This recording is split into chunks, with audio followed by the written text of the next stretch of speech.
Hello hello mic check. क्या audio video clear है सभी को? नमस्कार मेरे प्यारे बच्चों, कैसे हैं आप सभी? क्या हालचाल सभी के? Very good evening, very good evening, very good evening सभी को। चलिए, तो घर्षण लेक्चर नंबर 3 पर आ चुके हैं। अब हम आज की क्लास में क्या करनी है हमें चर्चा। आज की क्लास में हमें करने हैं ढेर सारे सवाल। हालांकि घर्षण में जो कंसेप्ट थे वो हमने पढ़ लिए है, सारे कंसेप्ट हमारे हो चुके हैं, बस अब इस पे सवाल करने हैं। और नत समतल पे घर्षण की एक छोटी सी थ्योरी होगी, फिर उस पर सवाल होंगे। मतलब मैक्सिमम आज की क्लास में हमें सवाल ही करने हैं।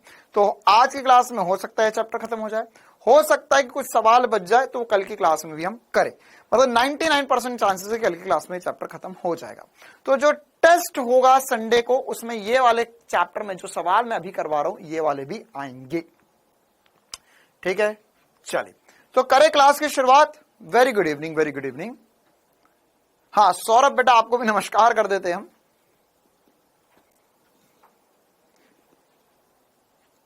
कौन से चैप्टर से कितने सवाल आएंगे टेस्ट में? तो सबसे ज्यादा सवाल जो है न्यूटन की गति के नियम से आएंगे। मतलब मान के चलो आपकी 30 क्वेश्चन तक है ना, 25 से 30 क्वेश्चन जो होंगे वो न्यूटन की गति के नियम से आएंगे। घर्षण छोटा चैप्टर है, इसके सारे कंसेप्ट न्यूटन की गति के नियम में ही कवर होते हैं ऑलमोस्ट। तो इससे जो नंबर ऑफ क्वेश्चंस रहेंगे वह मतलब ऐसा मतलब 35 क्वेश्चंस में 35 to 40 क्वेश्चंस के बीच में 35-36 क्वेश्चन में घर्षण और गति के नियम पूरा कवर हो जाएगा। और 10 to 15 क्वेश्चंस जो होंगे, 10 से 12 या 13-14 क्वेश्चन जितने भी होंगे वह आपके द्विविमीय गति से आएंगे। ठीक है, चलिए करें क्लास की शुरुआत।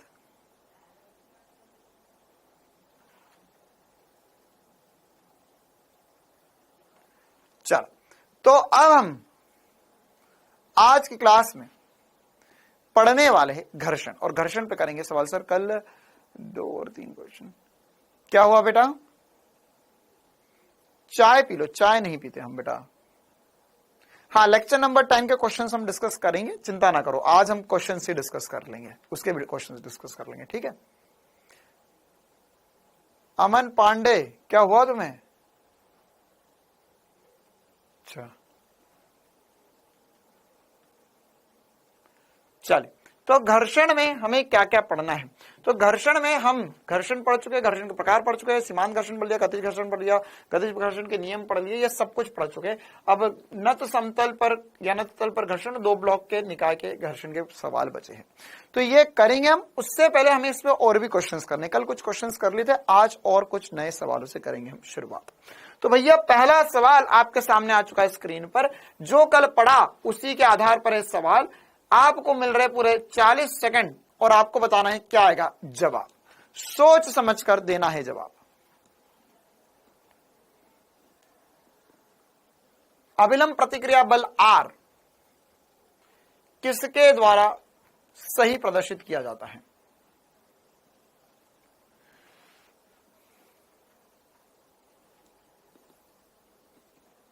मंदित हो रहा है तो अभिलंब प्रतिक्रिया बल या लगने वाला प्रतिक्रिया बल है ना, अभिलंब प्रतिक्रिया बल भी होगा, कुछ ना कुछ प्रतिक्रिया बल होगा। तो प्रतिक्रिया बल किसके द्वारा सही चिन्हित किया जाता है? चलिए 99% बच्चों ने सही बता दिया, बहुत ही खूबसूरत सी बात है। हमें बोला है 37 पटरियों पर बाएं से दाएं चल रहे रेल के डिब्बे के, अच्छा बाएं से दाएं की ओर रेल का डिब्बा चल रहा है, इसका मतलब क्या हो गया सर? बाएं से दाया, राइट टू लेफ्ट या लेफ्ट टू राइट, कहां जा रहा है रेल का डिब्बा? हाँ, फर्स्ट होगा, 3 होगा, 4 होगा, देखते हैं क्या आएगा जवाब। चलो बताओ, कहां जा रहा है रेल का डब्बा? कहां जा रहा है रेल का डब्बा? बाएं से दाएं मतलब राइट टू लेफ्ट या लेफ्ट टू राइट। अच्छा, इसका ट्रिक मैंने तुम्हें बता दिया था।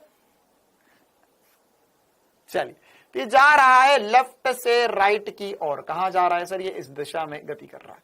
अब बोला है कि यह मंदित हो रहा है, मंदित हो रहा, तो अगर ये इस दिशा में जा रहा है, अगर ये इस दिशा में जा रहा है, तो यहां पर बोला है कि डब्बे के क्षैतिज तल पर एक बक्सा ए रखा गया है। ओके सर, यह एक डब्बा, पहले तो एक डब्बा बना लेते हैं। हाँ, हल्के में ना ले इस सवाल को, हल्के में ना ले इस सवाल को। तो यहां पर यह डब्बा जा रहा है इस तरफ, लेकिन यह मंदन हो रहा है। तो इसमें मंदन हो रहा है तो त्वरण किस दिशा में होगा? तो त्वरण आगे की दिशा में होगा या पीछे की दिशा में होगा? पहले तो ये बताएंगे त्वरण किस दिशा में होगा, आगे की तरफ या पीछे की तरफ? हाँ, बीडी वाला ट्रिक, बिल्कुल सही बात, आगे की तरफ या पीछे की तरफ। तो सर इसमें मंदन हो रहा है, जा रहा है आगे की तरफ, तो मतलब की इस पे सर पीछे की तरफ त्वरण हो रहा है। अच्छा, अब बोला है यहां पर, तो तल के द्वारा बक्से पर लगने वाले प्रतिक्रिया बल आर या प्रतिक्रिया बल आर सबसे सही किसके द्वारा प्रदर्शित किया गया है? अच्छा, पहले तो ये बताओ कि यहां पर घर्षण किस दिशा में लग रहा होगा, घर्षण किस दिशा में लग रहा होगा?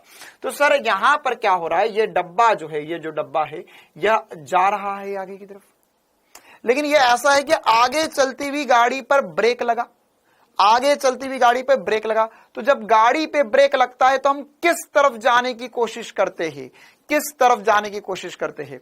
तो सर जैसे ही अगर मान के चलो गाड़ी चल रही थी, गाड़ी एकदम आगे की तरफ एक्सीलरेट करती तो हम पीछे की तरफ जाते हैं। अगर हम गाड़ी चल रही है और अचानक से ब्रेक लगा तो सर हम आगे कूदने की कोशिश करेंगे। मतलब कि इस डब्बे पर क्या मैं ऐसा बोल सकता हूं कि आभासी बल आगे की तरफ लगेगा, सूडो बल आगे की तरफ लगेगा, मतलब कि यहां पर घर्षण बल पीछे की ओर होगा, यहां पर घर्षण बल पीछे की ओर होगा।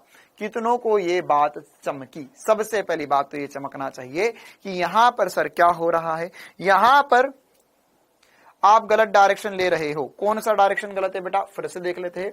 हमें बोला है बाएं से दाएं और लेफ्ट से, अरे रे रे रे, रुको, अरे रे, ये तो पूरा ही उल्टा हो गया। बाएं से दाएं की ओर जा रहा है। एक मिनट रुको, एक बच्चे ने सही बोल दिया, बाकी सब तो सो रहे थे क्लास में।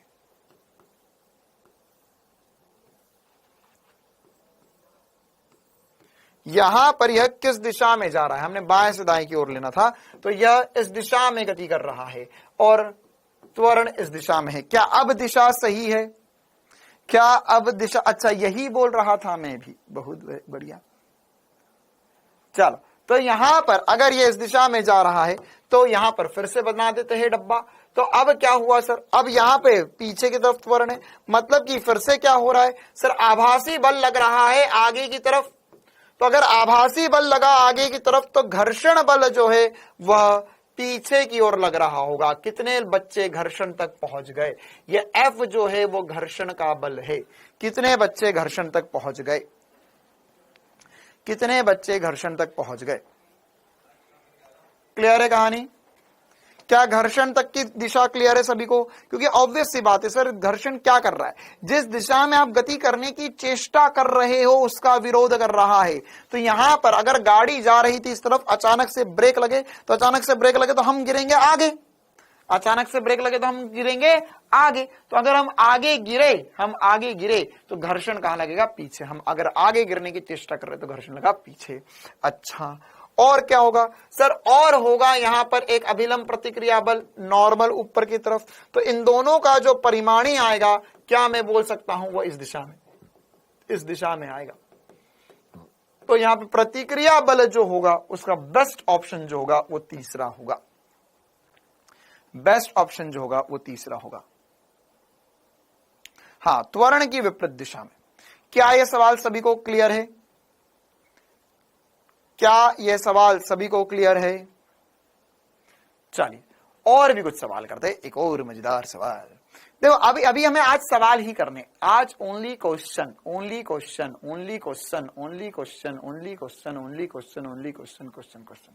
तो इतने सारे सवाल आज की क्लास में हमें करने हैं। चलो, तो एक अगला सवाल लेते हैं। अगला सवाल क्या कहना चाह रहा है? अगला सवाल कह रहा है, एक खुरदरी सतह पर m द्रव्यमान की एक वस्तु रखी है। अच्छा, घर्षण गुणांक नहीं है। एक व्यक्ति क्षैतिज बल की सहायता से वस्तु को खींचने का प्रयास कर रहा है, लेकिन वस्तु चल ही नहीं रही है। ओहो, बहुत गलत बात है। तो यह बोल रहा है यहां पर सतह द्वारा वस्तु पर लगाया गया बल F क्या होगा? सतह द्वारा वस्तु पर लगाया गया बल F। है ना। यहां पर ये एक्चुअल में एफ बल, मतलब देखो अब ये जो हमने कल पढ़ा था ना FC कांटेक्ट फोर्स, प्रतिक्रिया बल, ये उस पर है सवाल दोनों, है ना। कल कुछ बच्चे बोलते इस पर सवाल कैसे आएंगे, तो ये वही वाले सवाल, ये कांटेक्ट फोर्स वाले सवाल है बेटा, है ना। मतलब कि ये आपसे क्या पूछना चाह रहा है, संपर्क बल, वस्तु द्वारा या सतह द्वारा लगाया गया वस्तु पर बल, तो ये कौन सा फोर्स होगा, या कांटेक्ट फोर्स या संपर्क बल होगा, यह संपर्क बल होगा यहां पर, ठीक है। तो संपर्क बल क्या होता है, संपर्क बल क्या होता है, तो सर देखो क्या हो सकता है यहां पर कि एक व्यक्ति जो है वह इस बक्से को खींचने की कोशिश कर रहा है, इस बक्से को खींचने की कर रहा है कोशिश। अच्छा, तो यहां पर यह कैसे खींच सकता है, सर ये ऐसे भी खींच सकता है, सर ये से ऐसे भी खींच सकता है, ऐसे भी खींच सकता है, ऐसे भी, कैसे भी खींच सकता है, वो तो उसकी मर्जी, उसकी जिंदगी, ठीक है। अच्छा, अब यहां पर सबसे पहली बात, तो संपर्क बल का फॉर्मूला क्या था, तो सर संपर्क बल हमने पढ़ा था, यहां पर FC जो था वह हमने पढ़ा था नॉर्मल √1 प्लस म्यू स्क्वायर, और यहां पर नॉर्मल जो होगा वो mg के बराबर होगा, ठीक है। तो FC ये होता है, FC ये होता है, FC ये होता है। तो सर चारों में से एक ही ऑप्शन है जिसमें mg √1 प्लस म्यू स्क्वायर है, लेकिन सर ये लिखा क्या, ये कौन सी भाषा में लिखा है, ये सर क्या चक्कर है इसका, ये तो समझ ले हम। तो देखो क्या क्या हो सकता है, क्या क्या हो सकता है, इस वस्तु को उठाने के लिए न्यूनतम संभव बल क्या होगा, तो किस दिशा में लगाया जाए, इस वस्तु को मुझे उठाना है, तो क्या हो सकता है सर, अगर आप इसे उठाना चाहते हो तो हो सकता है कि आप इसे क्या बोला यहां पर, खुरदरे क्षैतिज सतह पर m द्रव्यमान की एक वस्तु रखी गई है, एक व्यक्ति क्षैतिज बल की सहायता से इस वस्तु को खींचने का प्रयास कर रहा है, ठीक है। तो यहां पर क्या हो सकता है, क्या क्या हो सकता है, तो सर ऐसा हो सकता है कि यहां पर यह इसे खींचने का प्रयास करे, और अगर ये खुरदुरी सतह है तो ऐसा हो सकता है कि यहां पे घर्षण गुणांक बहुत कम हो जाए, माना खुरदुरी है, लेकिन न्यूनतम संभव मान क्या हो सकता है, सर न्यूनतम संभव मान ऐसा हो सकता है कि यहां पर, है ना, केस नंबर 1 बना देते, केस नंबर 1, तो सर केस नंबर 1 में ऐसा हो सकता है कि F बल क्षैतिज लग रहा है, इधर की तरफ लग रहा है, और अगर F बल इस तरफ लग रहा है, यहां पर नीचे की तरफ mg होगा और ऊपर की तरफ नॉर्मल होगा ही होगा। सबसे पहली बात, अगर यहां पर कोई घर्षण नहीं है या उसने क्षैतिज बल लगाना शुरू ही किया है, उस समय संपर्क बल क्या होगा, उस समय संपर्क बल क्या होगा। सबसे पहली कंडीशन, मैं आपको रेंज समझाना चाह रहा हूं कि यहां से यहां तक क्यों दिया गया है, क्या है इसका चक्कर।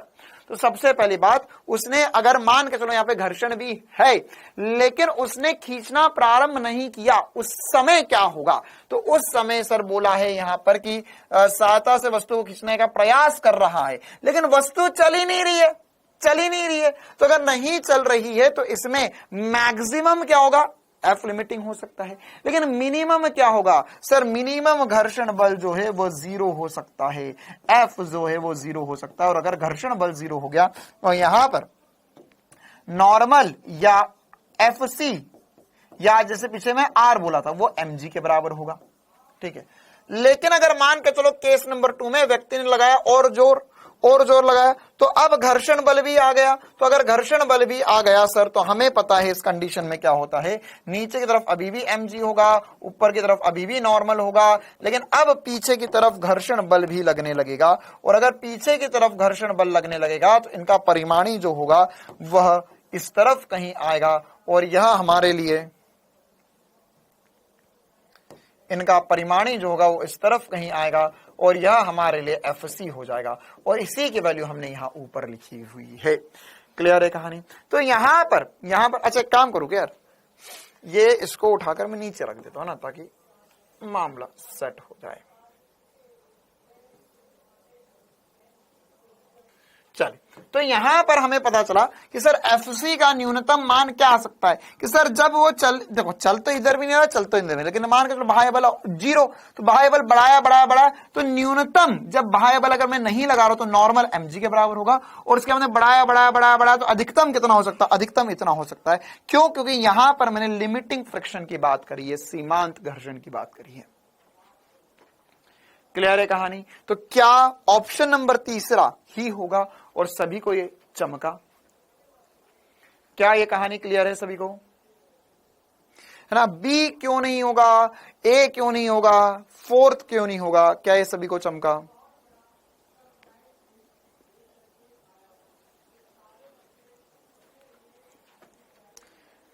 ठीक है, चलिए आगे बढ़ते हैं। हाँ भाई, और भी कुछ सवाल करते हैं, और भी कुछ मजेदार सवाल करते हैं। मजेदार सवाल, मजेदार सवाल, मजेदार सवाल।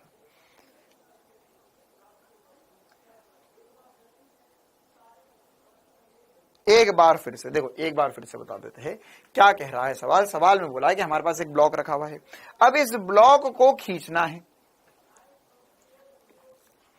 एक ब्लॉक को खींचना है। तो इस ब्लॉक को खींचना है, तो यहां पर इस ब्लॉक को खींचने, अब हमें क्या निकालना, इस ब्लॉक को हमने खींचना शुरू करा। अच्छा, तो जब खींचना शुरू करा तो जस्ट मैंने इसको टच ही किया है, अभी मेरा बाह्य बल ऑलमोस्ट जीरो, या अभी मैं इसको टच करने वाला हूं, तो उस समय रिएक्शन फोर्स क्या होगा? उस समय रिएक्शन फोर्स क्या होगा? उस समय रिएक्शन फोर्स सर जीरो होगा, है ना? या सॉरी, उस समय घर्षण बल जीरो होगा, और घर्षण बल जीरो है तो वहां पर नॉर्मल बराबर mg होगा, या केवल संपर्क बल जो होगा वो केवल नॉर्मल ही होगा। पहली बात। दूसरी बात, अगर मान के चलो मैंने यहां पर खींचा इसे, अगर मैंने यहां पर इसे खींचा, तो अगर मैंने इसे खींचना शुरू किया, अगर मैंने इस दिशा में इसे खींचना शुरू किया, तो क्या पीछे की दिशा में घर्षण लगेगा? हाँ सर, पीछे की दिशा में घर्षण लगेगा। तो जब घर्षण लगना शुरू हो गया, तो घर्षण का मान कितना हो सकता है? सर घर्षण का मान कुछ भी हो सकता है, मेरे बाह्य बल के बराबर होगा। अच्छा, तो मैक्सिमम कितना हो सकता है? क्योंकि उसने मुझे रेंज पूछी है। देखो, इसका मतलब क्या है? इसका मतलब है कि एफ या mg छोटा होगा या बराबर होगा एफ से। हाँ सर, या इस पूरे मान से f छोटा होगा, मतलब f का अधिकतम मान ये है। इसका मतलब देखो, जब भी ऐसा लिखाना रहे ना, ये एरो बनाकर ग्रेटर देन लेस देन, तो ये मैक्सिमम होता है इसका मान, और इसका मिनिमम मान कहना चाहता है, न्यूनतम और अधिकतम मान। तो यहाँ पे अधिकतम मान ये संभव है और न्यूनतम मान ये संभव है। तो अधिकतम मान कैसे निकालेंगे सर? अधिकतम मान, जब घर्षण बल क्या हो सकता है सर? घर्षण बल तो कुछ भी हो सकता है, तो परिमाणी बल निकालना या एफसी लिखना कैसे सीखा था हमने सीखा था √n² प्लस एफ का स्क्वायर। कल की, अबे कल की क्लास नहीं पढ़ी क्या तूने? कल की क्लास पढ़ी? कल की क्लास पढ़ी? कल मैंने ये बताया था, ये कल मैंने बताया था, तो कल की क्लास में ये बताया था मैंने, कल का ही फॉर्मूला है।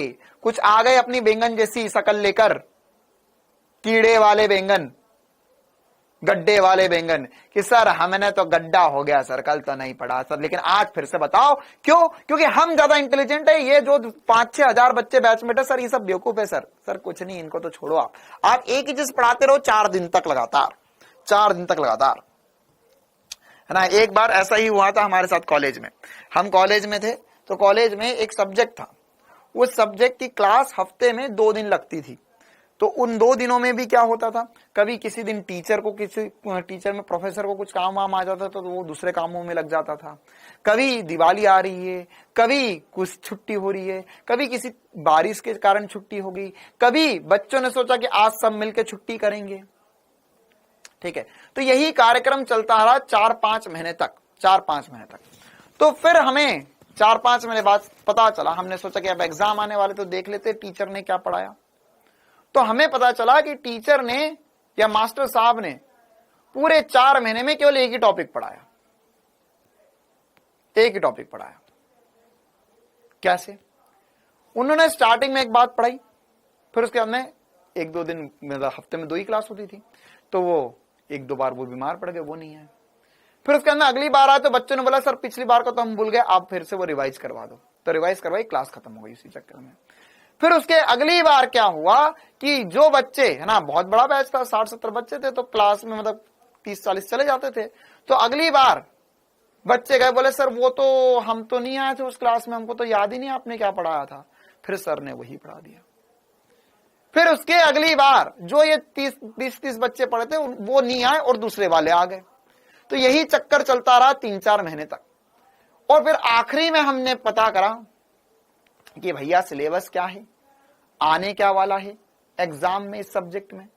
तो हमें पता चला कि वो जो एक साइकिल सर पढ़ा रहे थे, है ना, जैसे हमने कार्नोट साइकिल वगैरह पढ़ेंगे, तो फिर पता चला वो तो सिलेबस में भी नहीं थी जो सर ने 4 महीने पढ़ा दी। फिर हम गए सर के पास, हमने बोला कि सर वो आपने जो क्या क्या पढ़ाया, तो बोले बेटा देख मैंने तो यही पढ़ाया तेरे पूरे बैच में, पूरी सेमेस्टर में। हमने बोला ये तो सिलेबस में भी नहीं है। तो बोलते ये पढ़ोगे तभी तो आगे का सिलेबस समझ में आएगा, तो तुमने तो वही नहीं पढ़ाने दिया मुझे, तो आगे तो अब खुद ही पढ़ लो फिर। तो हमने बोला ठीक है भैया कुछ करते हैं जुगाड़ पानी।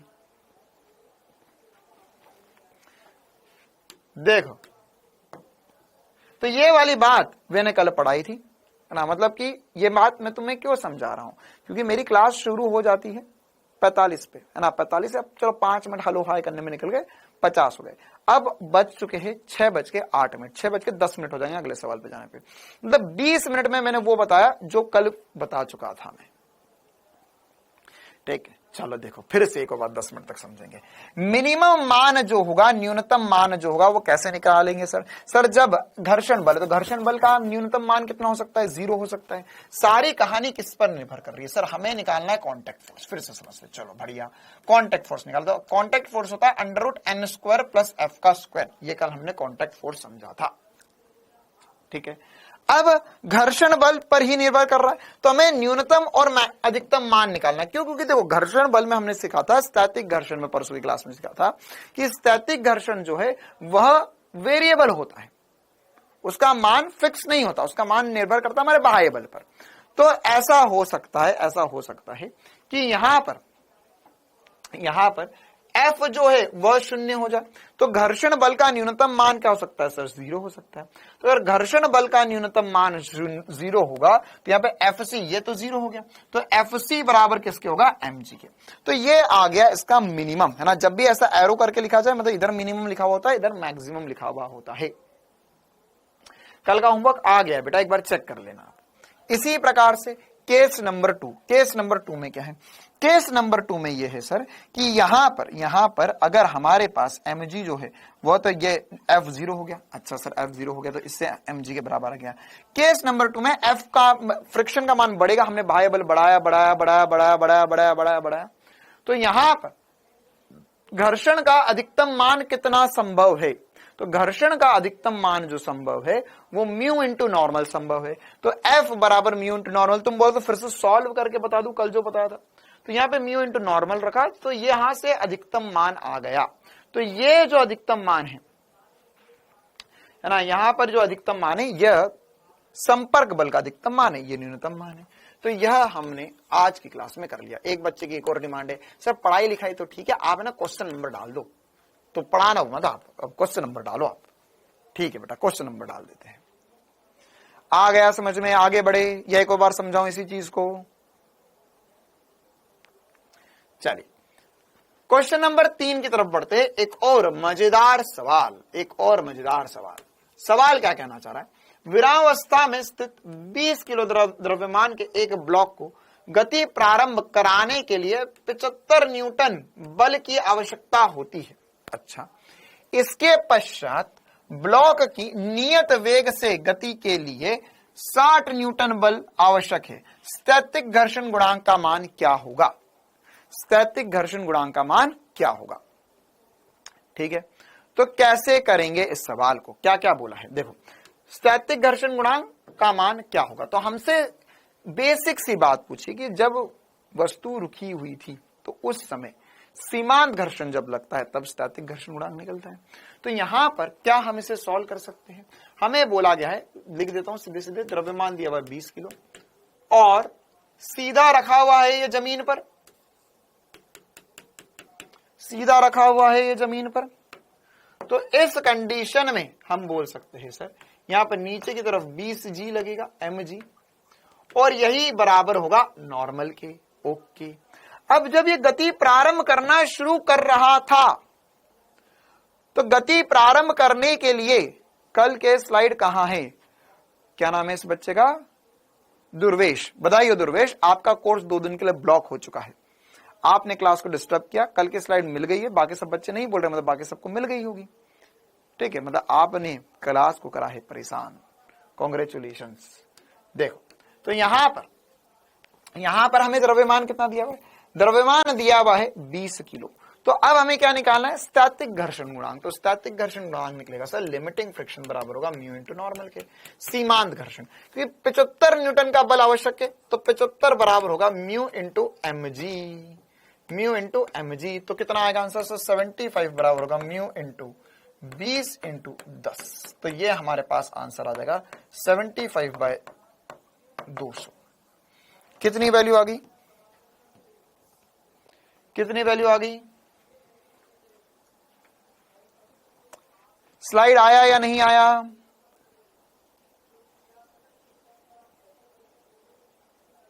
कल की स्लाइड आई या नहीं आई? बाकी सब बच्चों का क्या कहना है? हाँ, होमवर्क और स्लाइड दोनों आ चुके हैं। थैंक यू बेटा। चलिए, तो यहां पर अब म्यू की वैल्यू कितनी होगी सर? इसको सॉल्व करेंगे तो 2 से डिवाइड कर दो तो 3.5 और इसमें 2 जीरो खसका देंगे तो 0.35 आ जाएगा। नहीं, वैसे 0. ठीक है, 35 आ रहा है क्या? कितना आ रहा है? डी आ रहा है सबका? क्या सभी का डी आ रहा है? 35 आ रहा है, 35 आ रहा है। इसको जरा डिवाइड करो एक बार, कितना आएगा? सो 0.375 आएगा ये म्यू की वैल्यू। स्थैतिक घर्षण गुणांक की वैल्यू जो होगी 0.375 आएगी। हाँ, 0.375 आएगी। और अप्रोक्सीमेटली अगर हम इसे लिखना चाहे तो यहां पर जो कि हमारे पास विषम संख्या, और अगर हम इसका अप्रोक्सीमेशन लेंगे तो यहां पर 8 आना चाहिए, 0.38। अरे सिखाया था अप्रोक्सीमेशन करना। .38 आंसर होगा। अच्छा, अगर इसमें आपसे पूछा नहीं, लेकिन अगर आपसे पूछता कि यहां पर बताइए गतिज घर्षण गुणांक कितना है, तो गतिज घर्षण गुणांक कितना आता? पूछा नहीं है लेकिन फिर भी निकाल के बताएंगे हम। गतिज घर्षण गुणांक, जल्दी से बताओ क्या आएगा आंसर? गतिज घर्षण गुणांक, गतिज घर्षण गुणांक कितना आएगा? तो क्या मैं यहां पे लिख सकता हूं, एफ के बराबर होगा म्यू इंटू नॉर्मल के, और म्यू के आएगा यहां से, म्यू के आ जाएगा यहां पर। 16 न्यूटन का कुछ नहीं हो, वही तो बात है, ये कंफ्यूज करने के लिए दिया हुआ। हमको यही पूछना चाह रहा है कि कौन सी वैल्यू। जब स्थैतिक घर्षण गुणांक पूछा है तो हमें रखना होगा 75, और गतिज घर्षण गुणांक पूछता हो तो 60 न्यूटन रखना होता। तो वही सवाल वाला हमसे उगवालना चाहता है कि आप कौन सा बल लोगे। तो यहां पर हम लेंगे अब अगर गति पूछा नहीं है, एक्स्ट्रा में सॉल्व करके दे रहा हूं, एक्स्ट्रा लिख लो, वरना 2-4 बच्चे कंफ्यूज हो जाते हैं कि सर आंसर तो 0.3 आया, आपने 0.38 कैसे कर दिया। तो यहां कितना आएगा? यहां आएगा 60 बराबर होगा म्यू इंटू एम जी, या हो जाएगा 60 बराबर म्यू इंटू एम की वैल्यू है 20 इंटू 10। इसको नीचे ले जाओगे 0.3 आ जाएगा वैल्यू। क्लियर है मामला? आ गया सभी को समझ में? चल, एक और मजेदार सा सवाल करें क्या? चलो, और दूसरे वाले सवाल करेंगे। चल देखो, अब हमारे पास कैसे सवाल होते हैं, है ना? हमें सवालों में ऐसा बोलेगा, अब जो हमारे पास पीछे एक सवाल थे, मतलब जैसे हमने पीछे घिरनी वाले सवाल करे थे, या जो हमने इसके पहले वाले सवाल किए थे, उसी पर बेस्ड हमें क्वेश्चंस पूछे जाएंगे। अब उसमें क्या हो गया बेटा? 60 न्यूटन में कैसे गति कर रहा है? बेटा ये तो मैंने सिखा, ये यार ये कौन है यार?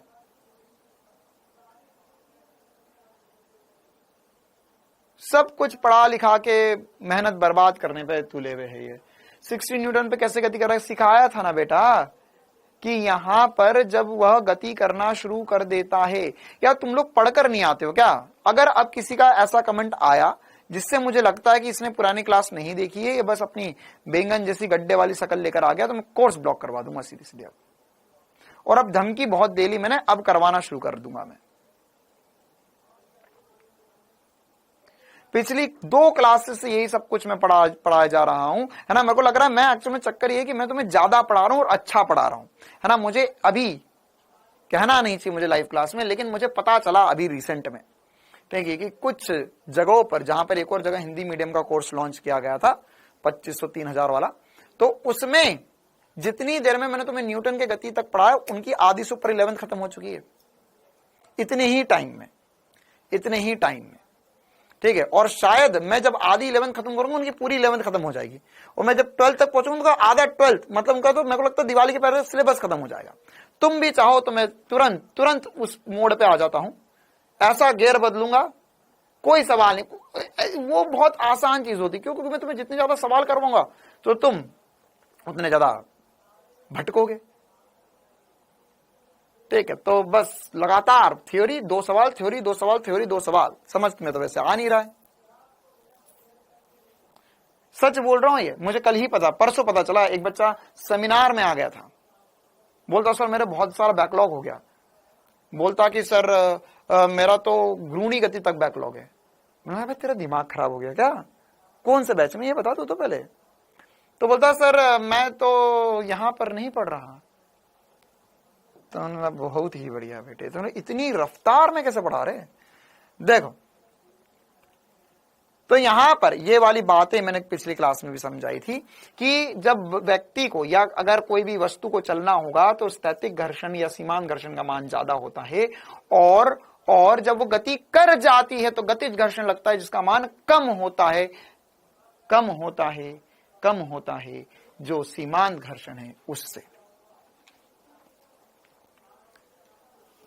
आई बात समझ में? बोलता सर मैं तो आपसे YouTube से पढ़ता हूं। हाँ, बहुत बढ़िया।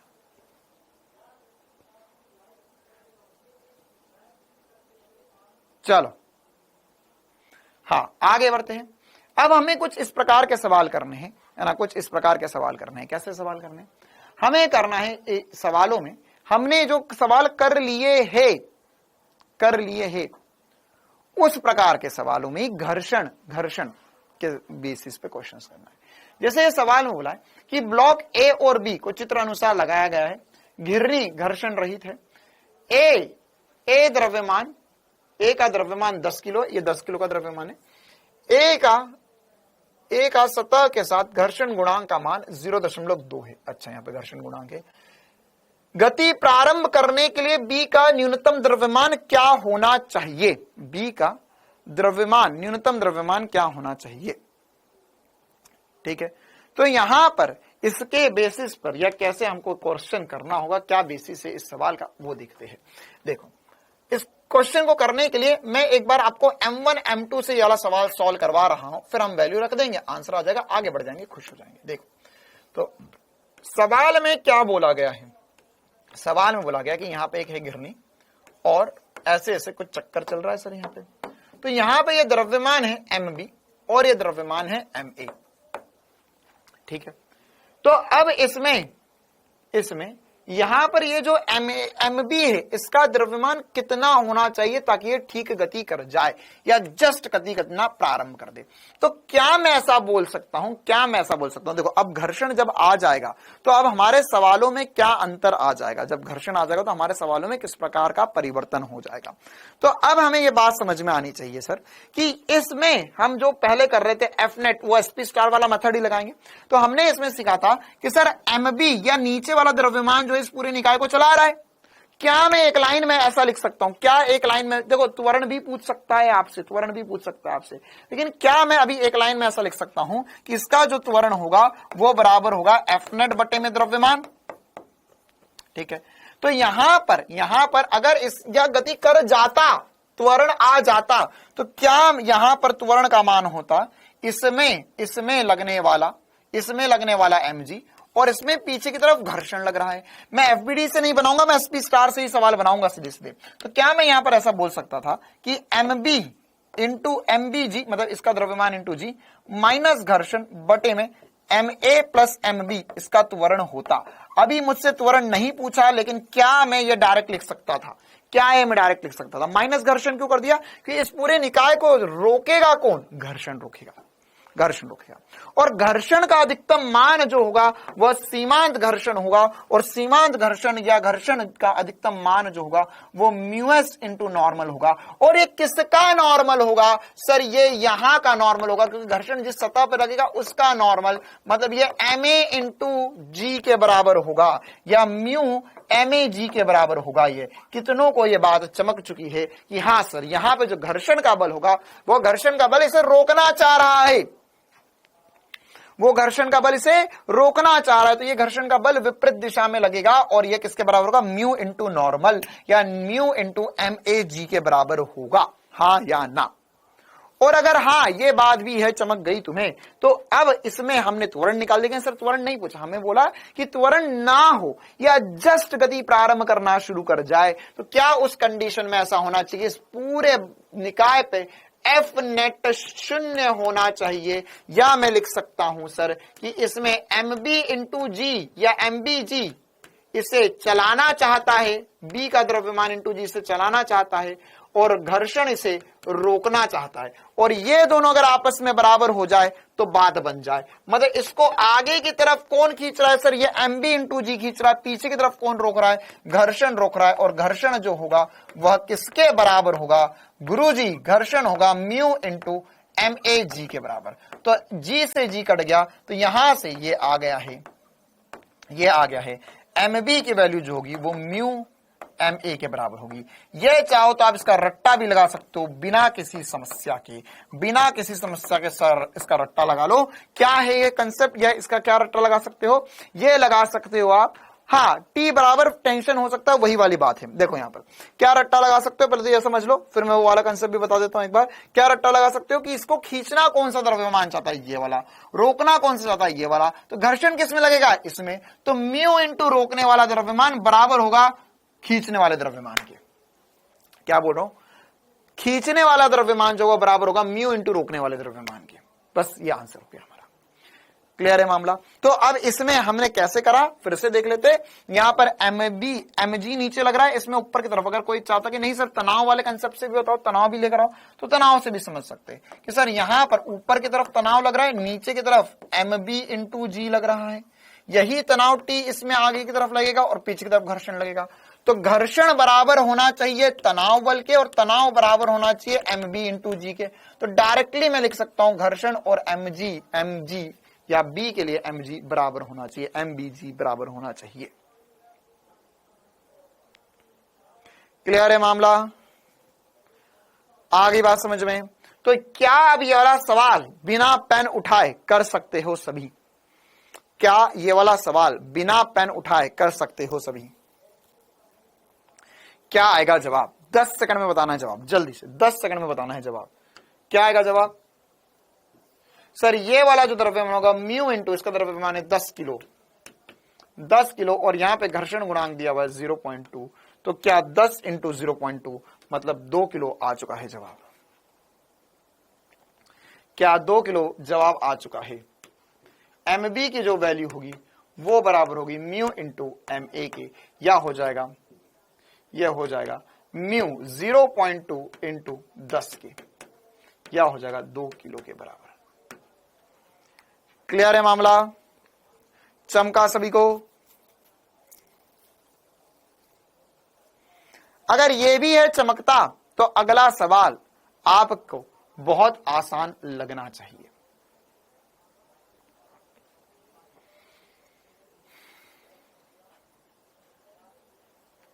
अच्छा हाँ, अगला सवाल करते हैं। इसी कंसेप्ट पर बेस सवाल वाला सवाल भी करेंगे, लेकिन पहले इस कंसेप्ट पर बेस सवाल कर लेते हैं सारे। तो सवाल में हमें क्या बोला गया है? यहां पर देखो, सवाल में बोला गया है हमें, एक और क्वेश्चन कर लेते हैं यहां पर। हाँ भाई क्वेश्चन नंबर डाल दो, वरना एक बच्चा पता चला क्लास के बाद में रोने ही लग गया।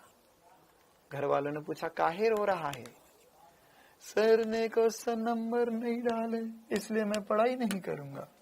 कुछ भी बहाना हो सकता है। देखो भाई यहां पर एक और सवाल, एक चेन की लंबाई L एवं क्षैतिज घर्षण गुणांक म्यू है।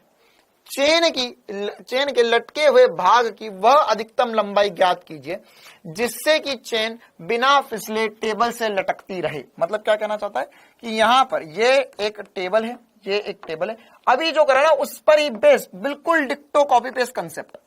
यहां पर एक टेबल है, इस टेबल पे एक चेन है, अब ये चेन लटक रही है, ये चेन लटक रही है। तो अगर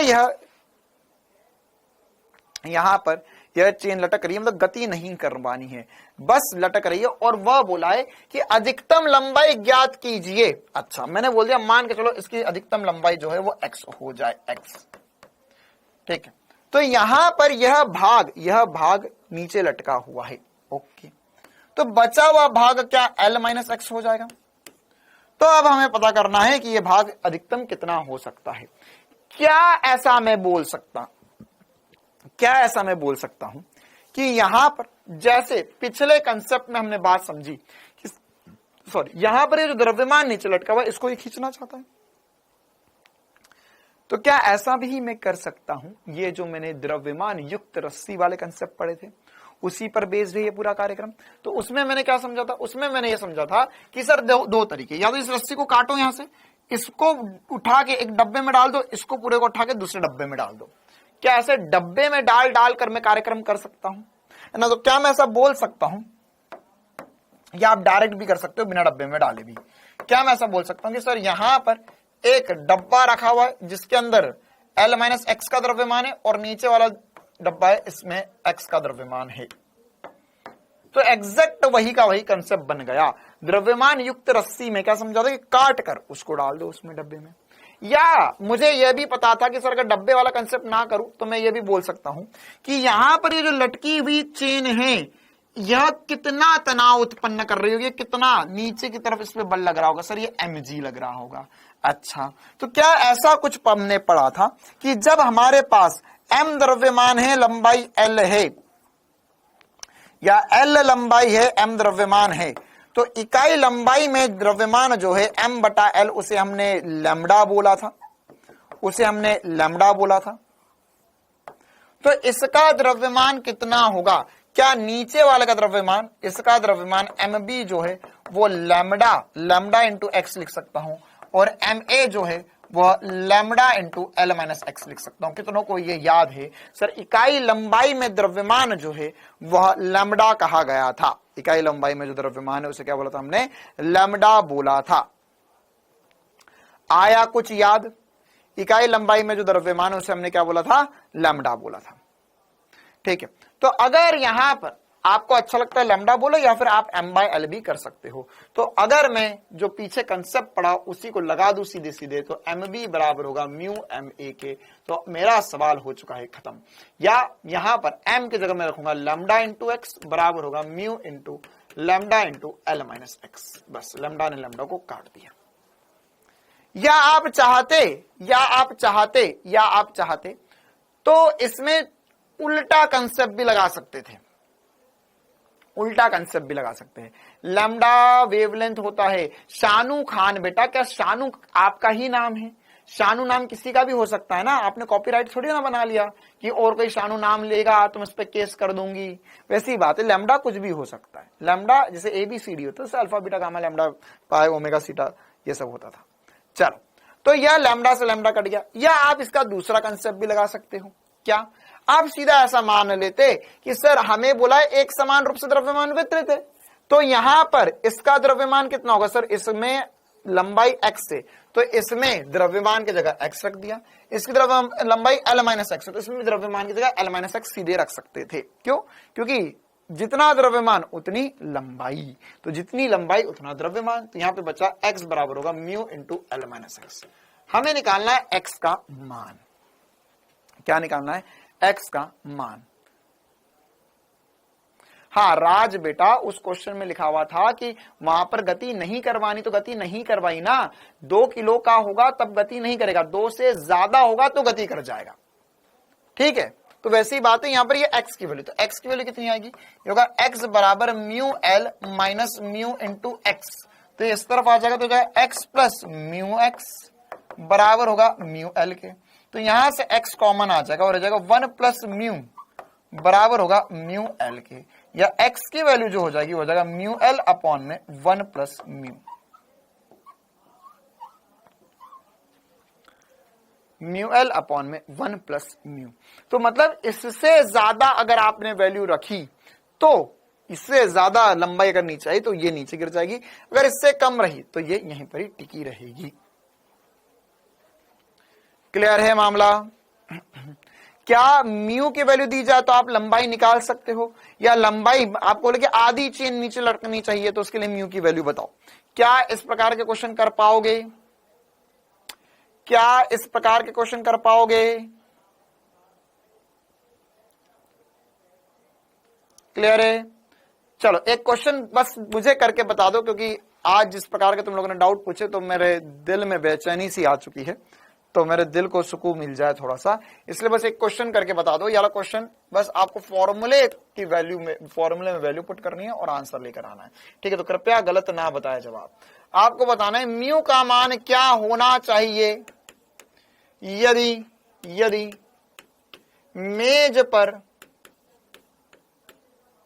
पर आधी चेन ऊपर है और आधी चेन नीचे लटक रही है, या आधी चेन मेज पर ऊपर रखी है और आधी चेन नीचे लटक रही है, तो उसके लिए म्यू का मान क्या होना चाहिए? जल्दी से बताओ। हाँ, आप यार फॉर्मूला याद रख सकते हो, कोई दिक्कत वाली बात नहीं है।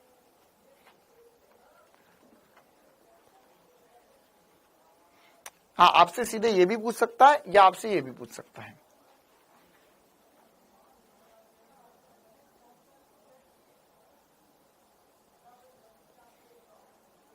यश कुमार, अभी बिना लंबा के करना बताया ना, जहां द्रव्यमान है उसकी जगह सीधी सीधी लंबाई रख दो। क्या आएगी म्यू की वैल्यू? तो सर हमारे पास सूत्र बना था x बराबर, ये वाला सूत्र लगा रहा हूं, x बराबर म्यू इंटू एल अपॉन में L plus x, sorry L यहां पर हो जाएगा 1 प्लस म्यू, 1 प्लस म्यू। तो यहां पर अब हमें क्या रखना है, x की जगह l बटा 2 रख दो, तो l बटा 2 बराबर होगा म्यू इंटू एल अपॉन में 1 प्लस म्यू। तो l से l कट गया, अब इसे मल्टीप्लाई कर दो, तो जब 1 प्लस म्यू बराबर होगा 2 म्यू के, म्यू उधर चले जाएगा तो 1 बराबर हो जाएगा 2 म्यू माइनस म्यू, या म्यू की वैल्यू आ जाएगी 1 आएगी।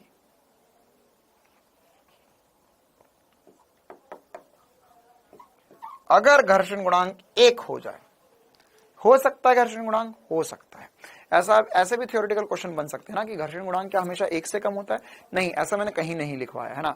वैसे 99% केसेस में हम जब भी क्वेश्चन सॉल्व करेंगे तो हमें घर्षण गुणांक 1 से कम ही मिलेगा, लेकिन वास्तविक जिंदगी की बात करें, प्रैक्टिकल लाइफ की बात करें तो घर्षण गुणांक 1 हो सकता है।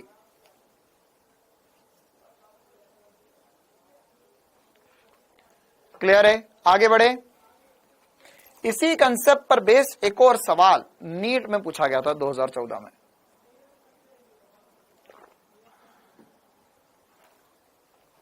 देखो भाई क्या है सवाल, क्या है सवाल, फोटो में दर्शाया गया है, नीट 2014 का सवाल है ना। ये डायरेक्ट भी आप कर सकते हो, आपको अगर पूरा कंसेप्ट समझ में आया तो। ठीक है, आपको अब क्वेश्चन में क्या बोला गया है? क्वेश्चन में बोला गया है कि यहां पर दर्शाए गए निकाय में 3 पिंड M1, M2 और M3, ये 3 पिंड है M1, M2, M3, एक रस्सी से जुड़े हुए है ना। वो थोड़ा सा वो डायग्राम वाले भैया ने मिस्टेक कर दी, यहाँ पे बीच में रस्सी नहीं आएगी ना, अंदर यहाँ पे रस्सी नहीं है। चलो आगे बढ़ते। फिर बोला है कि जो कि P घिरनी से जुड़े हुए हैं, M1 मुक्त रूप से लटका है और M2 और M3 एक क्षैतिज मेज पर रखे हुए हैं। घर्षण गुणांक म्यू दिया गया है, M1, M2, M3 बराबर है।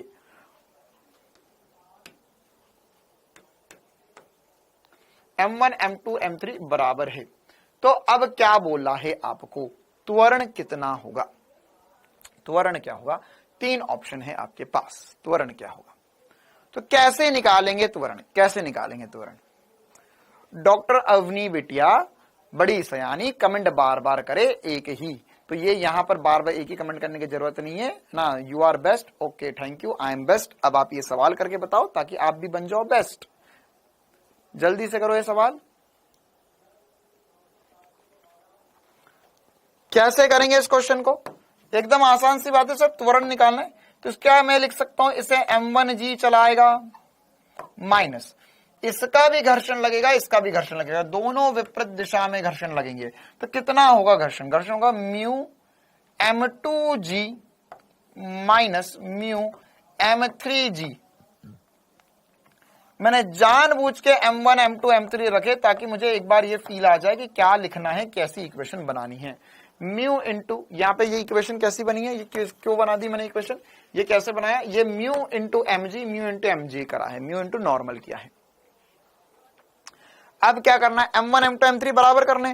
तो अगर m1 m2 m3 बराबर कर दिए तो यहां पर क्या बचेगा सर, यहां पर हो जाएगा त्वरण बराबर होगा, देखो यहां से m कॉमन ले लो और यहां से g भी कॉमन ले लो, तो mg कॉमन आ जाएगा, यहां से बचेगा 1 minus mu m1 m2 m3 बराबर थे बटे में 3m, m से m कट गया, यहां से आ गया g into 1 minus 2 mu upon में 3। ये मेरा आंसर है, ये मेरा आंसर आ जाएगा। क्लियर है कहानी? आ गया समझ में सभी को? तीसरा ऑप्शन सही होगा।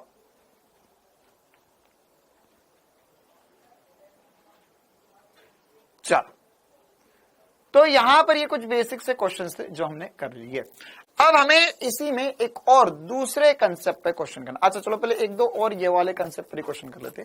क्या ऐसा क्वेश्चन कर पाओगे, क्या ऐसा क्वेश्चन कर पाओगे कि यहां पर हमें, जैसे हमने पीछे वाले में करे थे, तो इसमें W वेट दिया हुआ, यहाँ पे सब कुछ जोड़ा करा गया है और यहाँ पर हमें बोला है कि यहाँ पे घर्षण है, तब क्या करना होगा, तब क्या करना होगा? तो चीजें वही है, पीछे की तरफ हमें बस सर माइनस, वहां तो प्लस, बेटा प्लस क्यों करूंगा मैं, प्लस क्यों करूंगा जब ये विपरीत दिशा में लग रहा है, m1g आगे लग रहा है, m2g पीछे की तरफ लग रहा है, म्यू m2g पीछे की तरफ लग रहा है, म्यू m3g भी पीछे लग रहा है, तो माइनस करना है उसमें से, नेट बल निकालना है, नेट बल। तो आगे ये लग रहा है, पीछे ये दोनों लग रहे हैं।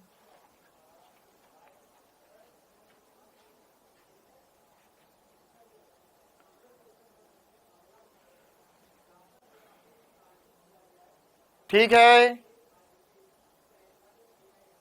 चलो आगे बढ़ते हैं। हाँ, अब क्वेश्चन में क्या बोला गया था, चलो तो अब हमारे पास एक और प्रकार का क्वेश्चन है ना, कुछ अलग प्रकार का क्वेश्चन अब हमें करना होगा, है ना। तो अब हमारे पास जो क्वेश्चन था वो इस प्रकार का क्वेश्चन था। तो क्या पहले तो बताओ इस प्रकार का क्वेश्चन बन जाएगा?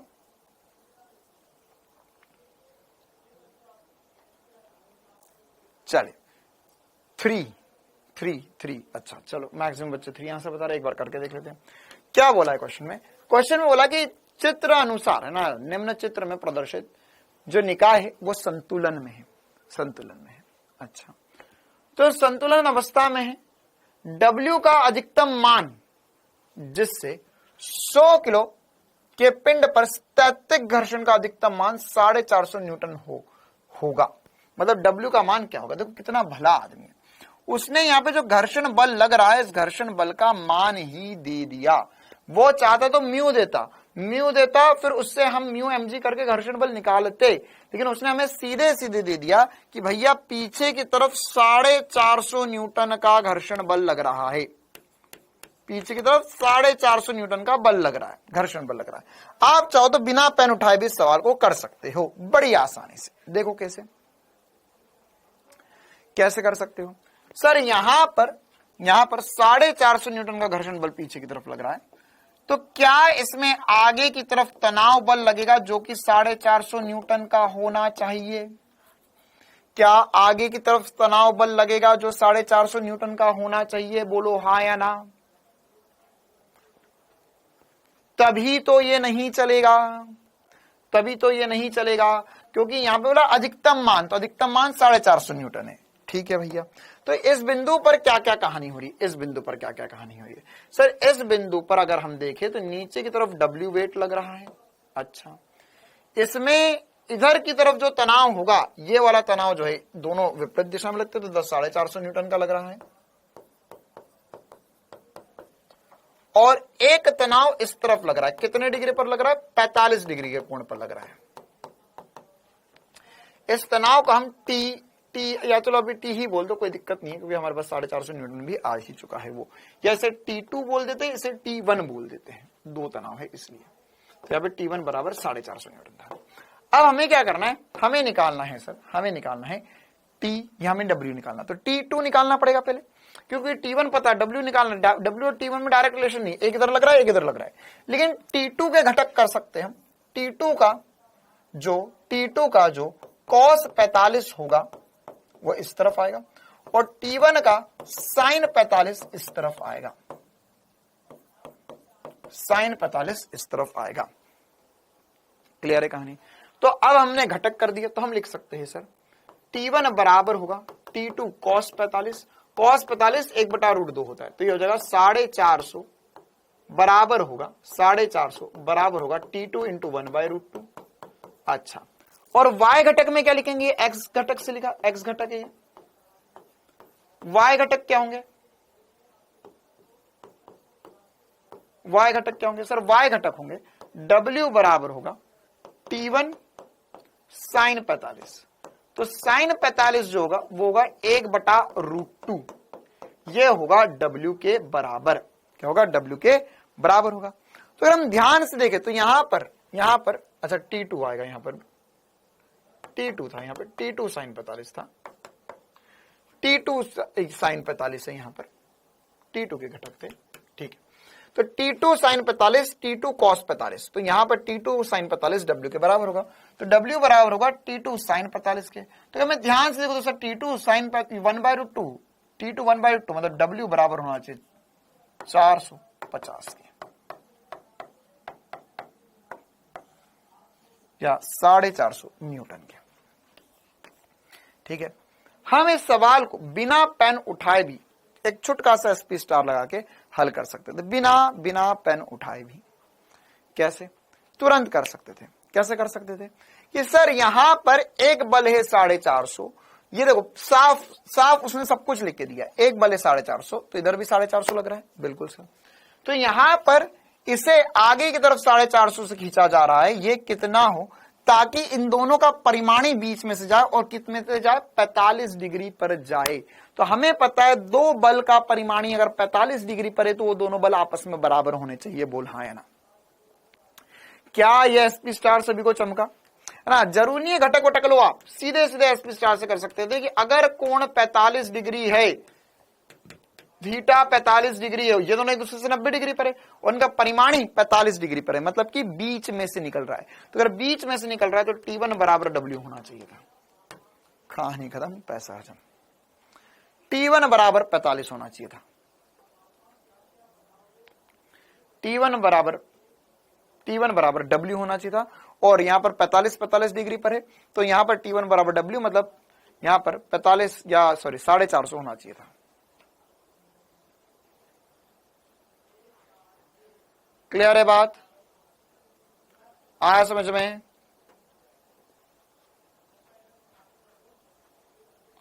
चलो आगे बढ़ते, और भी कुछ दिलचस्प सवालों की तरफ बढ़ते।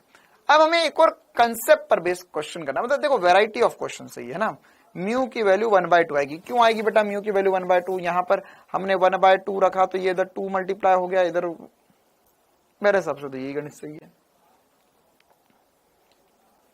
चले, एक और कंसेप्ट होता है, एक और वैरायटी होती है क्वेश्चन की, ये वाली है ना। ये एक और क्वेश्चन है, क्वेश्चन नंबर कहां गए? क्वेश्चन नंबर 6 हो गया, 6 हो गया। ये क्वेश्चन नंबर 7 डाल देते थे, अच्छा इसे 6 डाल देते हैं, इसे 7 डाल देते हैं, एक और टाइम पास हमारा। क्वेश्चन नंबर तो खुद से डाल सकते हो ना यार, ये तो कोई बात नहीं, सब मुझसे ही करवा लो। क्वेश्चन नंबर 8 हो गया। अब हम आगे बढ़ रहे एक और क्वेश्चन की तरफ, क्वेश्चन नंबर 9। क्या बोला गया है इस क्वेश्चन में? क्या बोला है इस क्वेश्चन में? ठीक है। क्वेश्चन में एक और नई बात बोली, क्वेश्चन में बोला है कि हमारे पास, है ना, ध्यान समझना इस क्वेश्चन को। क्वेश्चन में बोला है हमारे पास 100 न्यूटन बल द्वारा 5 किलो द्रव्यमान वाले पिंड को एक ऊर्ध्वाधर दीवार पर दबाया जाता है। यदि घर्षण गुणांक 0.7 है तो घर्षण बल ज्ञात कीजिए। तो यहां पर ये क्या कहना चाह रहा है, क्या कहना चाह रहा है, क्या कहना चाह रहा है?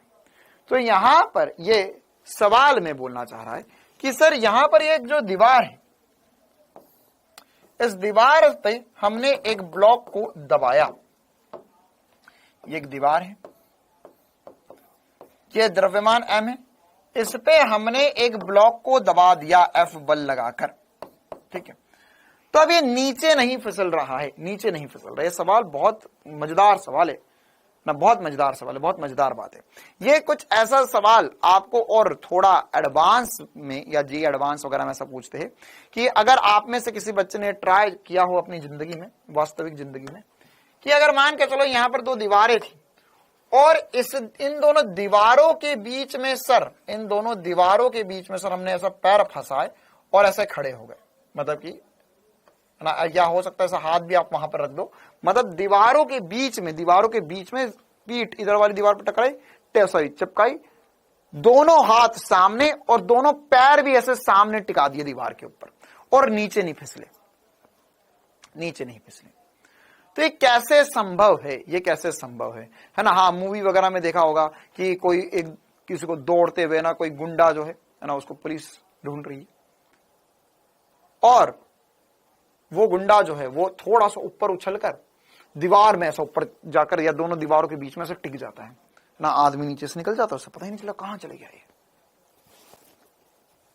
तो ये कैसे संभव है, ये कैसे संभव है, इसमें क्या फिजिक्स है इसके पीछे? तो देखो क्या होता है कि हम यहां पर अगर हम चाहते हैं कि हम यहां पे ऐसे टिके रहे तो उसके लिए क्या जरूरी है, क्या जरूरी है।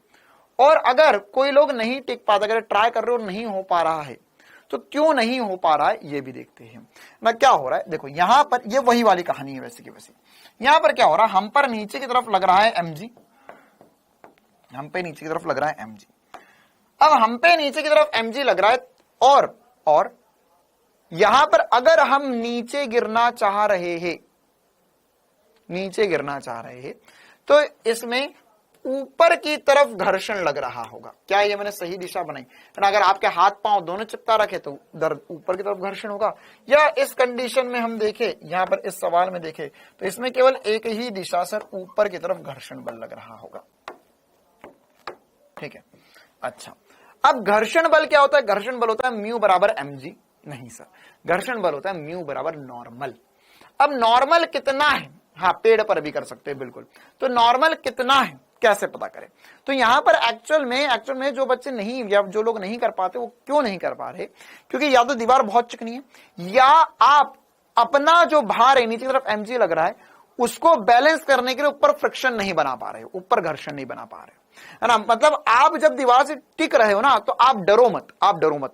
आप अपने पैर को जोरों से, जितना जोर हो सकता है उतने जोर से दीवार पे पीछे टिका कर रखो, टिक जाओगे और नीचे नहीं गिरोगे, है ना। जितना जोर है, जितना जोर है, जितना जोर है, उससे पूरा जोर जो है सामने वाली दीवारों पे लगा दो, पैर से एकदम जोर से पैर दबाओ।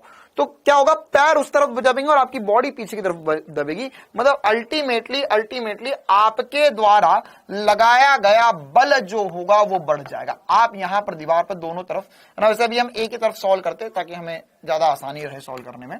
एक ही तरफ देखते तो ये बल ज्यादा हो जाएगा। अब ये बल ज्यादा क्यों करा?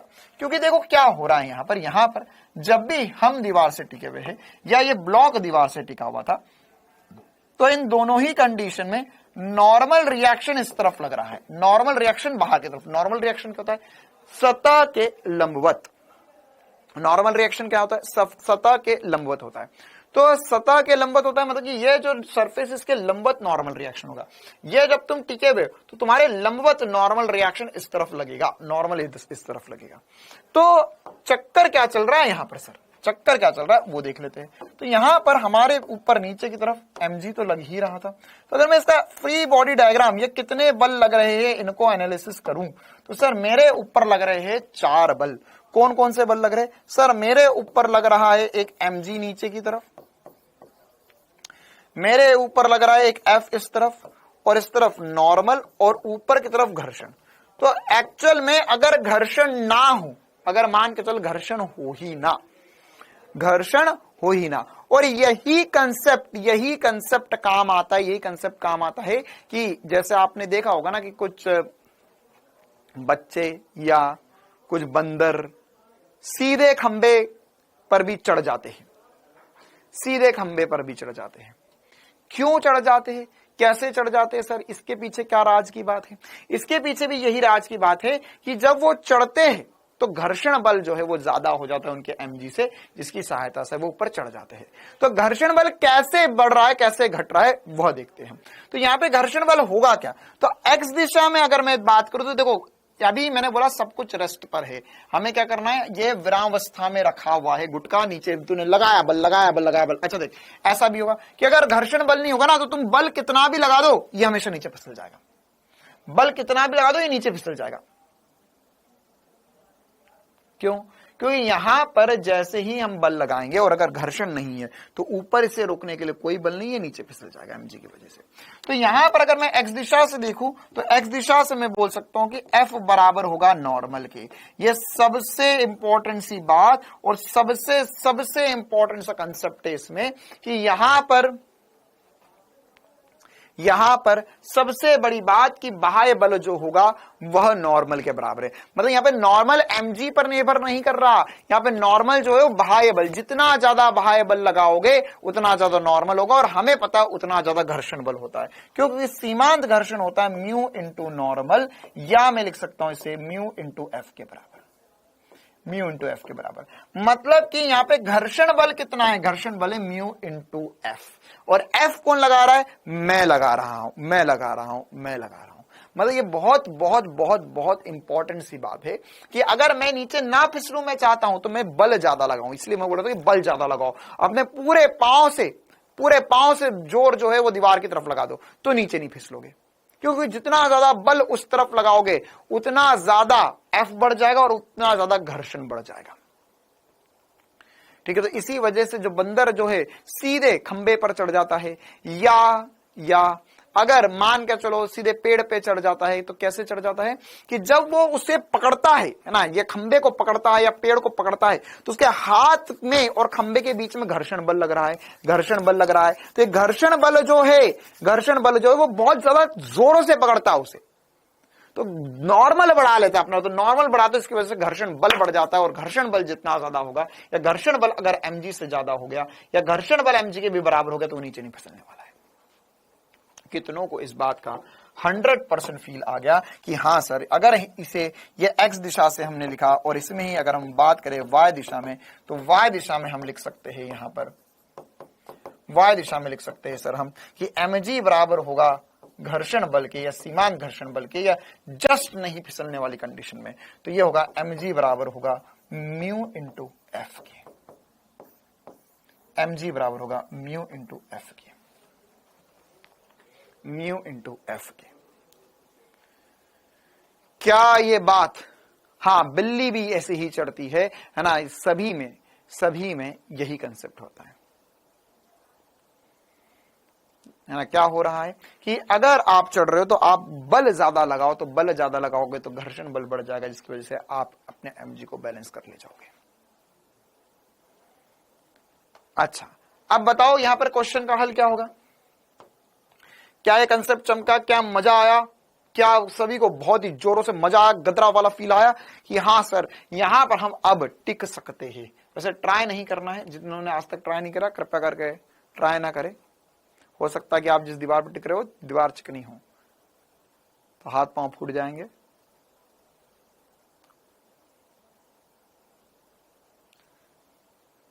चलो बताओ भाई आंसर क्या आएगा? दीवार टूट गई सर, बहुत बड़ी दीवार ही तोड़ दी इस आदमी ने। क्या आएगा आंसर, इसको हल करके बताओ, वैल्यूज दी हुई है, इसका हल क्या आएगा सर, हमें m का मान दिया गया है, म्यू दिया गया है, घर्षण बल। अच्छा तो अभी तो हमें एकदम आसान सी बात है, इस क्वेश्चन में तो हमें केवल घर्षण बल ही पूछा है, हमें कुछ नहीं करना है। घर्षण बल जो होगा सर वो म्यू इंटू नॉर्मल होगा, ये होगा म्यू इंटू एफ के बराबर, या हो जाएगा 0.7 इंटू 5, सॉरी 0.7 इंटू 100, या हो जाएगा 70 न्यूटन।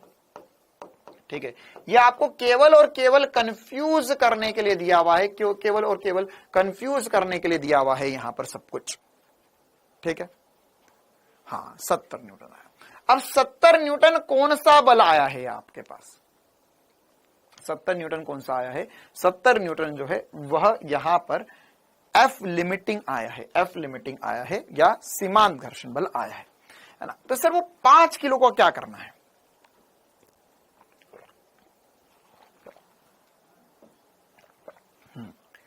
5 किलो का क्या करना है, 5 किलो का क्या करना है। क्या आंसर आ गया हमारा 70 न्यूटन,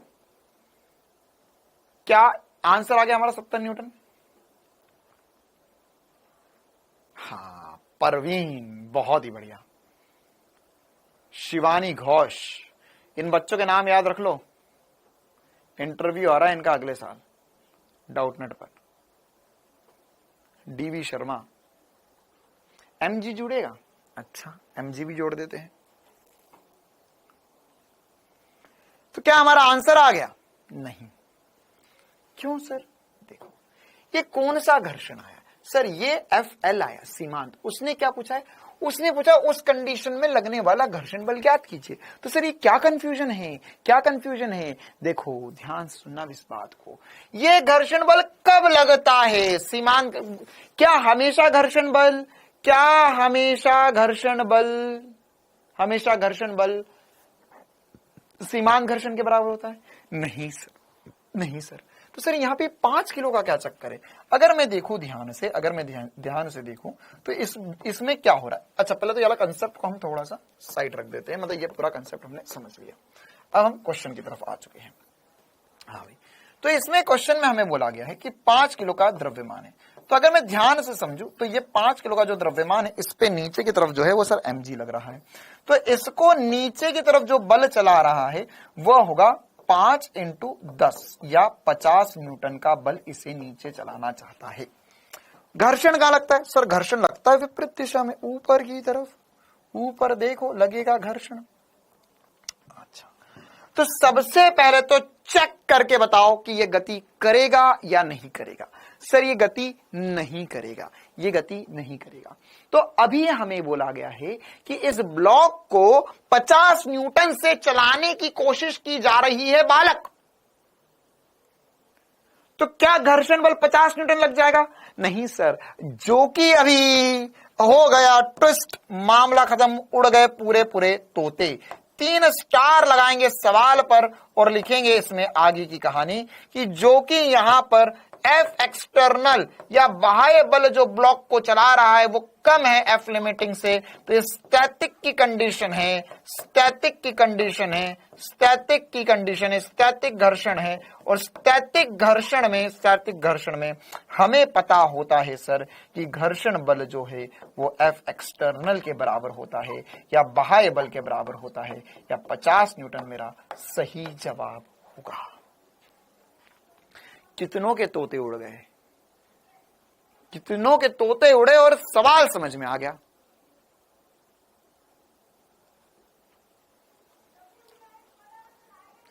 कितनों को ये कंसेप्ट बहुत ही जोरों से चमका कि हाँ सर आ गया जिंदगी का मजा। हाँ सर याद बात आ गई जो आपने समझाई थी हमें कि ये जो कंसेप्ट था कि सर यहां पर ये चलेगा या नहीं चलेगा। सर अभी हमने क्या डिस्कस किया, अभी तो हमने लिमिटिंग वाली कंडीशंस डिस्कस कर रही थी कि अगर ये नहीं गिरना चाहिए तो उसमें बल कितना लगा दूं मैं। अब सवाल वाले ने क्या बोला था, सवाल वाले ने बोला कि भैया बस घर्षण बल बता दे, घर्षण बल लगा दे, घर्षण बल बता दे। दिनेश प्रजापति, वेरी गुड आयुष, बहुत ही बढ़िया। तो यहां पर क्या हो गया, यहां पर इस कंडीशन में क्या होगा, क्वेश्चन में बोला कि यार लिमिटिंग, तुमने बोला कि सर म्यू इंटू एमजी करते, तो मैंने वहां पे समझा दिया तुम्हें म्यू बराबर नॉर्मल होगा और नॉर्मल एफ के बराबर होगा। तो यहां पर हमने कर दिया सर 70 न्यूटन का आ गया, बहुत ही बढ़िया। तो ये 70 न्यूटन तो हमारे पास लिमिटिंग आया है। क्या यही से चलाएगा या यही लगेगा? सर एक बार बाह्य बल तो चेक कर लो जो इसे चला रहा है, तो इसे अभी एमजी चला रहा है, कितनी मजेदार बात है, एमजी से चला रहा, तो एमजी का मान 250 न्यूटन था। तो यहां पर आप भले ही बल लगाओ, आप भले ही कितने का बल लगा रहे थे यार तुम, 100 न्यूटन का, किसी काम का नहीं है। 100 न्यूटन का बल किसी काम का नहीं है, 100 न्यूटन तो बहुत ज्यादा हो गया, उससे कम में भी रुक जाता। आ गया मजा जिंदगी का? अरे बोलो, आया मजा जिंदगी का? तोते नहीं कबूतर उड़ गए, मुर्गे भी उड़ जाएंगे, ध्यान से समझो चीजों को। चलिए अब इसी कंसेप्ट पर बेस्ड एक और सवाल करते हैं, एक और सवाल, क्वेश्चन नंबर 10, एक और मजेदार सवाल। एक खुरदुरे ऊर्ध्वाधर बोर्ड पर, है ना, बोर्ड लिखा हुआ वो, का त्वरण ए है। ए इस प्रकार है कि 2 किलोग्राम के पिंड को इसके संपर्क में रखने पर यह नीचे गिर नहीं पाता है। ओके, तो पिंड और बोर्ड की सतह के बीच में घर्षण गुणांक का मान क्या होगा? देखो सेम सवाल, पहले सवाल क्या है ये समझ लेते हैं ना। क्या मजेदार सवाल है, क्या मजेदार सवाल है ना। करे क्या यार सवाल ट्राई हम, देखो ये वाला सवाल ट्राई करते हैं हम।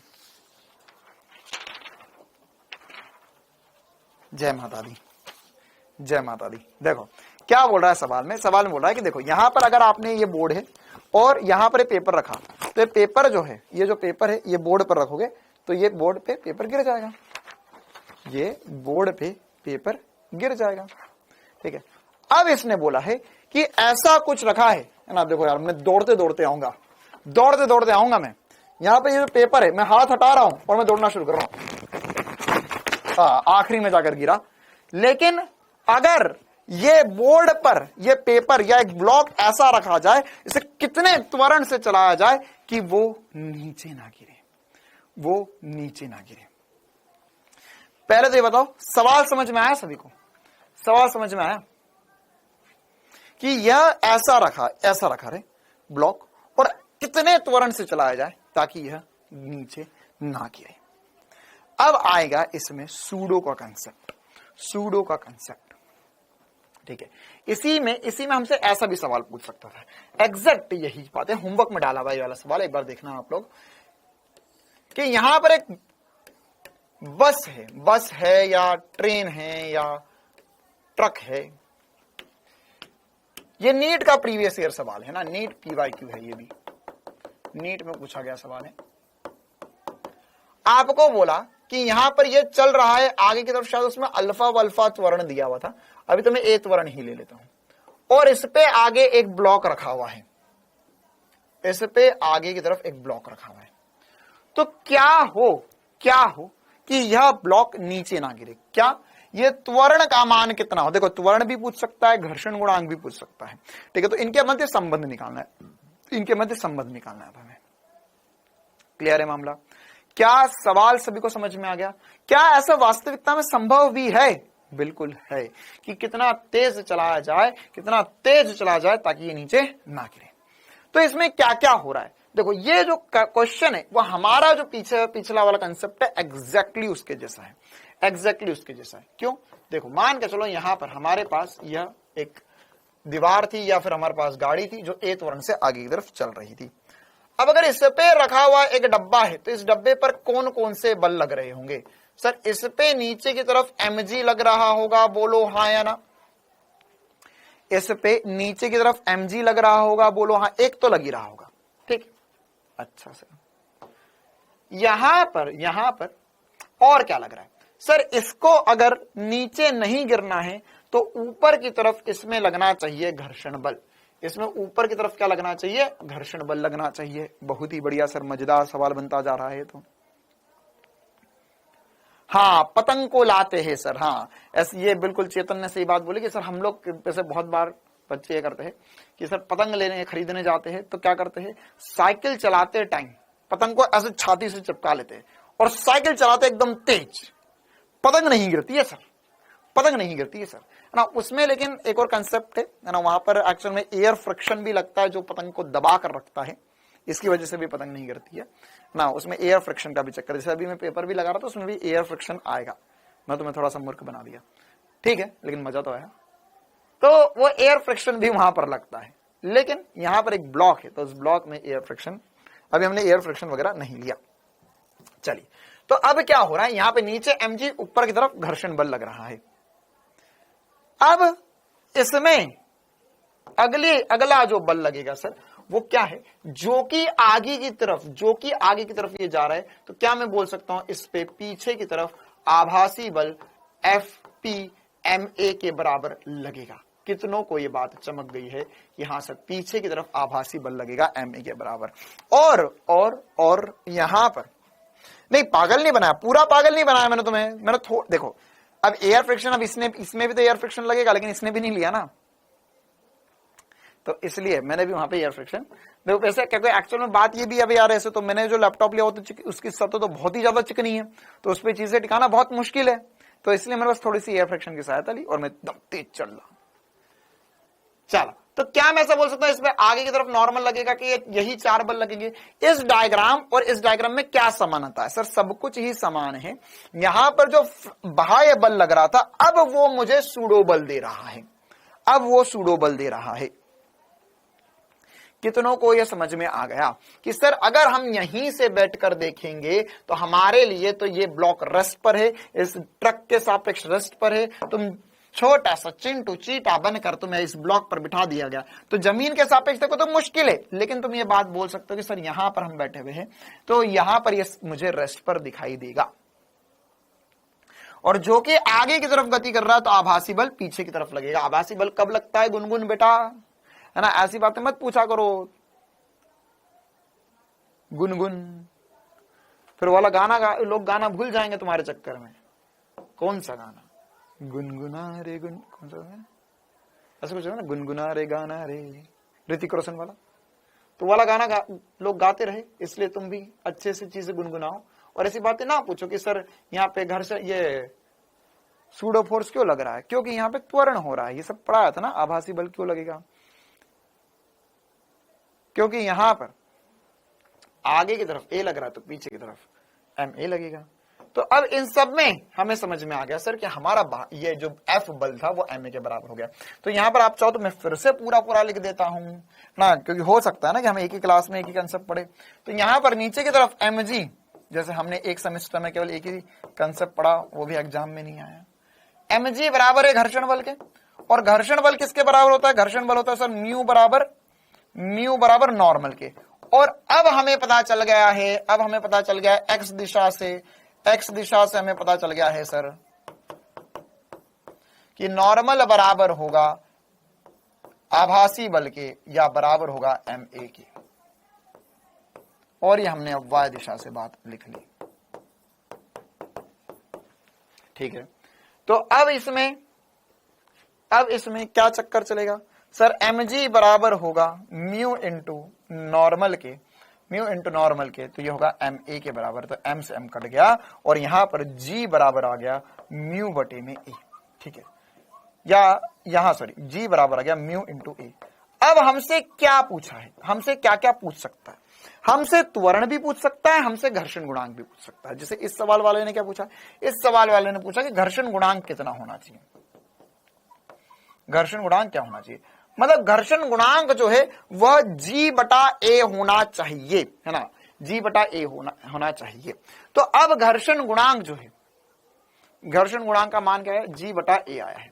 अच्छा, अब कितनों को लगता है कि घर्षण गुणांक अगर इसे रोक कर रखना है तो घर्षण गुणांक g बटा a से ज्यादा होना चाहिए या g बटा a के बराबर होना चाहिए। देखो 2-3 ऑप्शन है हमारे पास, क्या है, पहला ऑप्शन है घर्षण गुणांक बड़ा होना चाहिए g बटा a से, दूसरा ऑप्शन है घर्षण गुणांक कम होना चाहिए g बटा a से, तीसरा ऑप्शन है घर्षण गुणांक बराबर होना चाहिए g बटा a से। ये तो गलत हो गया ना, a बटा g कुछ नहीं, g बटा a है।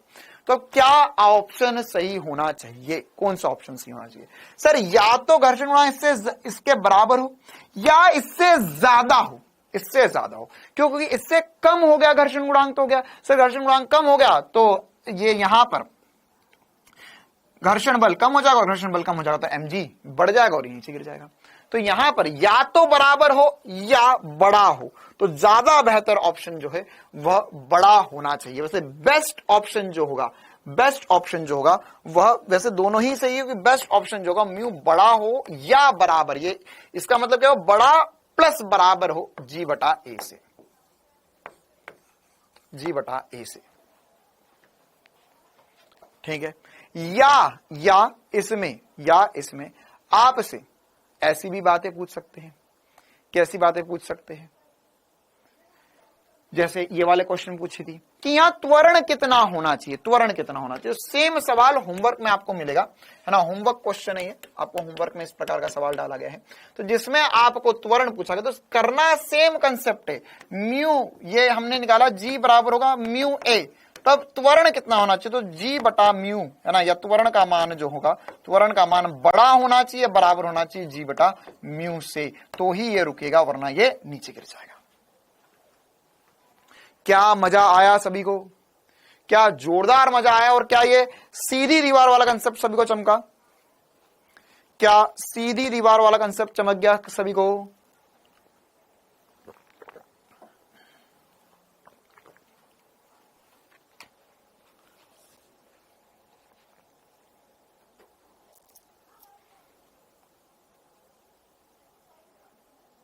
क्लियर है? आ गई बात समझ में? चलिए,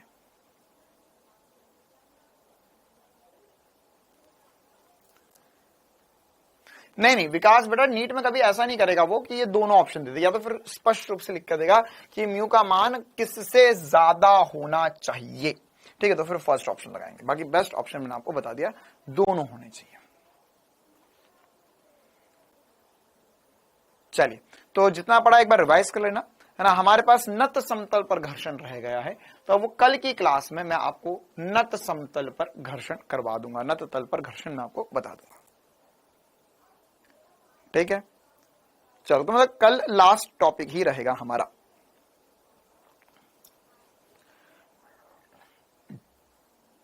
चलिए, तो जितना पढ़ा एक बार रिवाइज कर लेना, मिलते हैं हम कल। Thank you, tata, bye bye.